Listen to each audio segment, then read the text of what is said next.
Welcome back to World Crisis Radio. Once again, this week we're in Reykjavik, Iceland, the epicenter, ground zero, the fighting front in the war of national independence, dignity, and economic development against supranational, oligarchical, elitist institutions attempting to impose the yoke of usury and debt upon the world. Now, let's hear from the Icelandic side. I'm joined here in Reykjavik by Þórarinn Einarsson, who is one of the leading activists. He was part of this magnificent mass strike process, which occurred here in Reykjavik in the form of meetings and demonstrations, especially during the months of November, December, and January of 2008 into 2009. We were just at the Parliament yesterday, the Althing, in some accounts the oldest parliament in the world, opened, and we had the biggest demonstration ever for the opening of the Althing. But let's let Þórarinn tell the story in his own way, as seen from Iceland, and fill you in about what you need to know.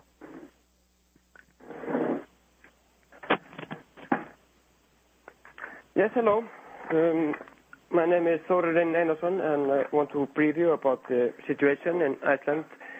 It's been exactly 1 year now this week when this crisis here in Iceland started, and was mainly we had three very huge banks, and they a few years ago they had been privatized, and they overgrew about the size of 10 times the GDP. And they were mainly financed on short-term loans. They were very relied on getting these kind of loans, and they just they borrowed like there was no tomorrow, and it was very risky business. And of course, they thought they would just always get these loans and they could expand it forever. Very irresponsible. But then they started to get some no's. They didn't. It was difficult to get these loans. Started to get difficult, and so they get the brilliant idea to open deposit accounts in Europe. So they start to use the money of the common people in Europe. And of course, they promised very high interest. And at that time, the interest rate was growing very fast in Iceland. It was because of it was so inflationary, our economy, and the central bank, they had the silly policies who thought they could control the inflation and just raising the interest rate. But the banks actually used that to fool the Europeans to for high interest deposit accounts, and so they sucked in a lot of money from the Europeans. And actually, we still don't know today what really happened to this money. It was just kind of stolen from the European people. But so 1 year ago, it was evident that the banks were having problems. They could not, pay some loan on debt, and it started to crumble. There was a lot of panic, and they were demanding loans. Of course, they had huge assets, but the really thing was that they didn't have the currency. They had a lot of krona, the Icelandic currency, but they didn't have really foreign currency, actual currency to pay these loans. So they were desperate. They went to the central bank, and he was David Oddsson, and he was also giving both loans and also saying no, and he was desperate, didn't know what was the right choice. But anyway, in the end, in just 2 days, all of these three banks, they were nationalized, and it was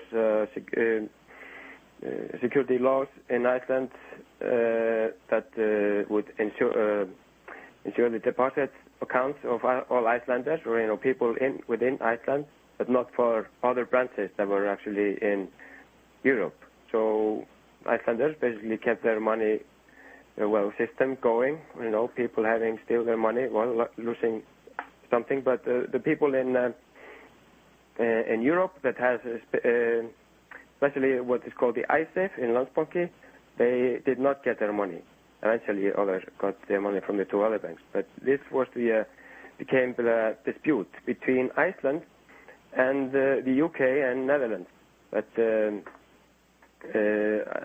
together about $6 billion that was arranged as a political solution as what Iceland should pay instead of paying the whole thing. That would be about 2 times that. And but this is anyway very unfair and probably impossible for the Icelandic people because these were private banks, and so the common Icelanders would say it had nothing to do with that. But the thing is that they were nationalized in the end, and so the debts and liabilities of these banks, they came into the heads of the common Icelanders. Of course, there was a huge responsibility for all the politicians, the government at that time, but it was amazing, the denial and the irresponsibility and how naive these politicians were actually, and the bankers, and central bank, and surveillance, and no one resigned, not one person. And that was what outraged, really, the population. I mean, some people didn't even care about there was a crisis. The main thing is that no one was taking political accountability. That was just too much for people. And so eventually they start to protest very heavily. And in few months, it was always getting more intensified. And eventually, in January, actually it was the date of 6th of October is like the starting date for the crisis in Iceland in 2008. But it was not until in January when the protests kept so intense that the Social Democrats, who were in the government, in the coalition with the Independence Party, they kind of broke down, or they couldn't face their nation anymore with the protests getting violent. So they ended this government, and they decided that we should have an election. And as a result, we got after the election, we had some shifts in the power structure that only though resulted in a left-wing government. So everybody was quite happy with it. Later, very disappointed.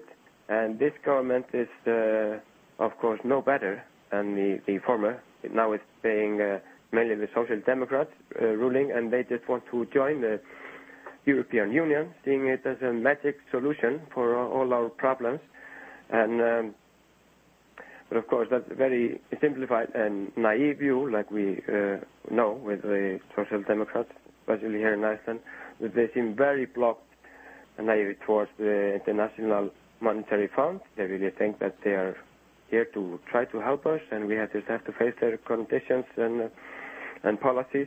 But this is, of course, really no exception from other stories of the IMF, and now we really need to get rid of it. I think people are realizing here in Iceland more than ever before how these institutions really work, and people are starting more to demand that the IMF should be kicked out of the country, and also the population is against joining the European Union, even if this coalition had decided to apply for membership and see how would it go, the negotiations, if it will be good for Iceland to join, and that will be decided in a